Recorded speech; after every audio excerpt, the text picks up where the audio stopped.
বেলাল রাদিয়াল্লাহু তাআলা আনহু আজান দিচ্ছেন, ওই বাচ্চাগুলো মুশরিক, তো ওরা আজানকে ব্যঙ্গ করতেছে, বিকৃতি করে ওরাও আজান দিচ্ছে। উদ্দেশ্য হচ্ছে আজানকে নিয়ে ঠাট্টা করা। উদ্দেশ্য কি? ঠাট্টা করা। ব্যাপারটা মনে কষ্ট পাওয়ার মতো ব্যাপার না? কিন্তু বিশ্বনবী ওইখানে দেখেন কি খুঁজলেন। বিশ্বনবী খেয়াল করলেন অমুসলিম কিশোরদের মধ্য থেকে একটা কিশোরের গলাটা বড় দরাজ গলা, কণ্ঠটা বড় সুন্দর। খেয়াল করে দেখলেন যে কিছু কিশোর বেলালের আজানকে ব্যঙ্গ করে, বিকৃতি করে, কিন্তু একজনের কণ্ঠ দেখতে পাচ্ছেন না এত দূরে, কিন্তু কণ্ঠটা বড় সুন্দর, দরাজ গলা। বিশ্বনবী সাহাবীদেরকে বললেন, ধরো এগুলারে, ধরো। সবগুলারে ধরে বিশ্বনবীর সামনে আনা হলো। ওরা হাঁটু গেড়ে বসলো। বিশ্বনবী বললেন, তোমাদের মধ্যে কে যেন ব্যঙ্গ করে আজান দিচ্ছিল, তার গলাটা বড় উঁচু, গলার বেসটা বড় মজবুত, মেলোডিয়াস, সুমধুর কণ্ঠ। কে? আবু মাহজুরা বলে, আমার বন্ধুরা সবাই আমার দিকে আঙ্গুল দেখায়, আমি পড়ে গেছি বিপদে। রাসূল সাল্লাল্লাহু আলাইহি ওয়াসাল্লাম বাকি অমুসলিম তরুণদেরকে ছেড়ে দিলেন, বললেন তোমরা যাও। এবার আবু মাহজুরারে পাইছে। আবু মাহজুরার চুলের মধ্যে হাত দিলেন বিশ্বনবী, মাথায় হাত দিয়ে বললেন, এবার আজান দাও দেখি। আবু মাহজুরা বলে, আমি তো আজান দিতে জানি না, কারণ আমি তো বেলালেরটা শুইনা দিছি, আমার তো মুখস্থ নাই, আমি তো আজান দিতে জানি না। বিশ্বনবী বললেন, জানো না? তাহলে আসো, আমি তোমারে শিখাই দেই। সুবহানাল্লাহ পড়েন। আবু মাহজুরা হাঁটু গেড়ে বসে, বিশ্বনবীর মোবারক হাত আবু মাহজুরার চুলের মধ্যে। বিশ্বনবী আজানের মুআল্লিম আবু মাহজুরাকে বলতেছে, ঠিক আছে তোমারে শিখাই দিচ্ছি, আমি যা যা বলবো আমার সাথে সাথে বলো, পারবা? আবু মাহজুরা বলে, পারবো।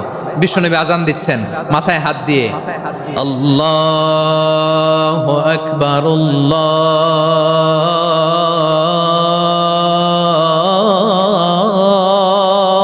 আকবার। আবু মাহজুরা এই বাক্যটা পড়লেন। বিশ্বনবী দ্বিতীয় বাক্য পড়তে আরম্ভ করলেন, আল্লাহু আকবার,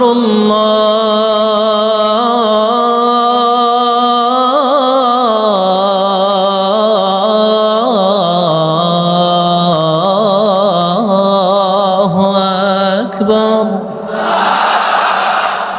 আবু মাহজুরা এই বাক্যটাও বললেন। বিশ্বনবী আবু মাহজুরার মাথার মধ্যে হাত দিয়ে তৃতীয় বাক্য বললেন, আশহাদু আল্লা ইলাহা ইল্লাল্লাহ।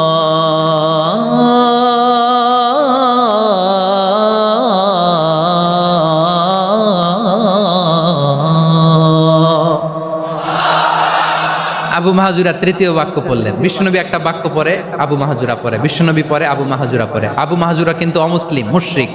আবু মাহজুরা বলে, এক একটা বাক্য পড়ি আমার কলিজাটা গলে ঠান্ডা হয়ে যায়। এতদিন মোহাম্মদকে গালি দিতাম, এখন মোহাম্মদ আমার মাথায় যখন হাত রাখছে আমার সারা শরীর ঠান্ডা হয়ে গেছে। বিশ্বনবী আজান শিখাচ্ছেন, একটা একটা বাক্য পড়ে আবু মাহজুরাও পড়ে, বিশ্বনবী পড়ে, আবু মাহজুরাও পড়ে। পুরো বাক্যগুলো যখন শেষ, আজান শেষ, আবু মাহজুরাও যখন পুরো আজান পড়লেন, আবু মাহজুরা বললেন, এতদিন মোহাম্মদের চেহারা দেখলে আমার ঘৃণা লাগতো, আজ থেকে মোহাম্মদের চেহারার চেয়ে প্রিয় চেহারা আমার কাছে নাই।